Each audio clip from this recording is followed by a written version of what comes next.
You open your eyes and you're on a pirate ship, and no, stop smiling, you're not the captain. Do you really think you'd be standing at the helm with a dramatic coat and a sword? Of course not, you're a deckhand. You signed on because someone told you the pay was good and the freedom was better. Both of those things were lies. The ship is smaller than you imagined, much smaller. There are roughly 80 men crammed onto a vessel about the size of a large bus, and every single one of them smells like they lost a fight with a wet goat. The deck is slippery, not with water, with something else. You don't look down. You already know you don't want to look down. The first thing that hits you isn't the smell, though the smell is coming. It's the noise. Constant creaking. The entire ship groans like a building that's actively deciding whether or not to collapse. Ropes snap under tension, the hull flexes, the masts shudder with every wave. This is the sound of your life now, every single hour, day and night. There's no quiet on a wooden ship at sea because a quiet ship is a sinking ship and everyone knows it. Your sleeping quarters, if you can call them that, are below deck in a space with about 5 feet of headroom. You share it with dozens of other men on hammocks strung so close together that when the person next to you rolls over, you feel it. Lice are already moving through your hair. They got there faster than you did. You haven't even been awake an hour and your stomach is already losing the argument. Breakfast on a pirate ship is hardtack. That's it, just hardtack. If you don't know what hardtack is, imagine a cracker made from flour, water, and absolute hatred. They bake it until it's completely dry, which means it keeps for months at sea without rotting. The problem is it also keeps its texture, which is somewhere between a ceramic tile and compressed sand. You don't eat hardtack, you survive it. Most sailors soaked it in water or rum first just to get it soft enough to chew without snapping a tooth, and sometimes, when you break it open, you find weevils inside, small beetles that have tunneled through your breakfast. Some sailors ate them anyway. Extra protein. You've been at sea 3 days and you're already considering it.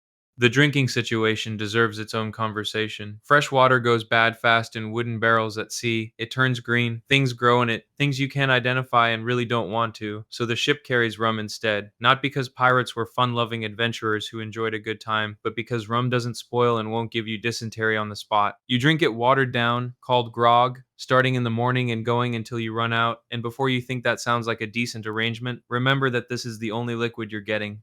Dehydration and low grade intoxication become your permanent state. You stop feeling drunk eventually. You just feel like yourself, except worse. Now let's talk about scurvy. About 3 to 6 weeks into a long voyage with no fresh fruit or vegetables, your body runs out of vitamin C. And when that happens, things start going wrong in a very specific order. First, your gums. They swell, they bleed, they pull back from your teeth. Then old wounds that healed years ago start reopening. That scar on your arm from that time you fell off a fence, it opens back up. Your joints ache like someone filled them with broken glass. Your skin bruises from nothing. You feel exhausted in a way that sleep doesn't fix.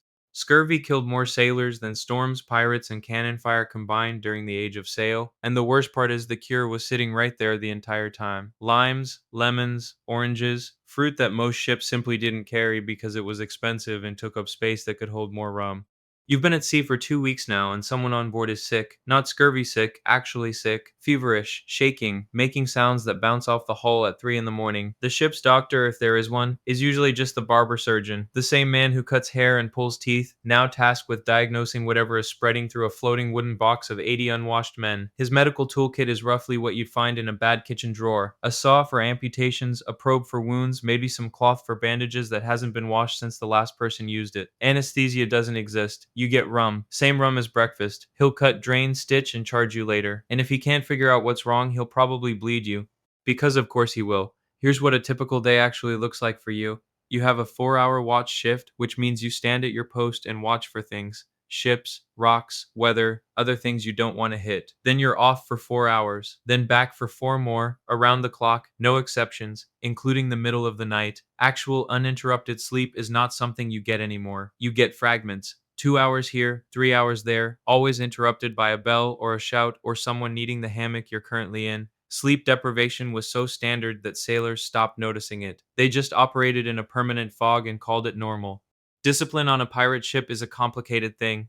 People love to romanticize pirate democracy, and it's true that many pirate crews did vote on decisions and split their earnings according to a written agreement. Some captains were actually chosen by the crew, but here's what those same articles of agreement also included: rules, strict ones, no fighting on deck, No gambling with anything you can't afford to lose. No bringing a woman aboard without everyone's approval. Break the rules and the punishment wasn't a stern conversation. Flogging was standard. Marooning was real. You could be dropped on a sandbar with a pistol containing one shot and left there. The pistol wasn't for hunting. Combat is the part everyone pictures when they imagine pirate life. Cannons, boarding, swords, chaos. And yes, that happened. What people don't picture is standing next to a cannon on a gun deck with 6 feet of ceiling clearance while the ship rolls sideways in rough water and black powder smoke fills every inch of air around you. A cannon misfires and it kills everyone near it. A cannonball comes through the hull and it doesn't just make a clean hole, it sends wood splinters in every direction at lethal velocity. Surgeons during the Age of Sail reported that splinter wounds killed more men than the actual cannonballs. You survived the battle and you've still got a 50% chance of dying from the wound going septic 2 days later. And then there's the sun. You're on a wooden deck in the open ocean with no shade, no sunscreen, and no hat unless you thought to bring one. Tropical voyages meant working in direct equatorial sun for hours at a time. Heat exhaustion was constant. Salt water soaked your clothes and dried them stiff against your skin until you had open sores from the friction. Your hands cracked and bled from the rope work. Your eyes burned from the glare off the water. None of this was considered a problem. This was just Tuesday. You kept working until you physically couldn't, and then someone poured water on you and you kept working anyway. If you somehow made it through the illness, the violence, the sleep deprivation, and the food situation without dying, you still had one more problem: money.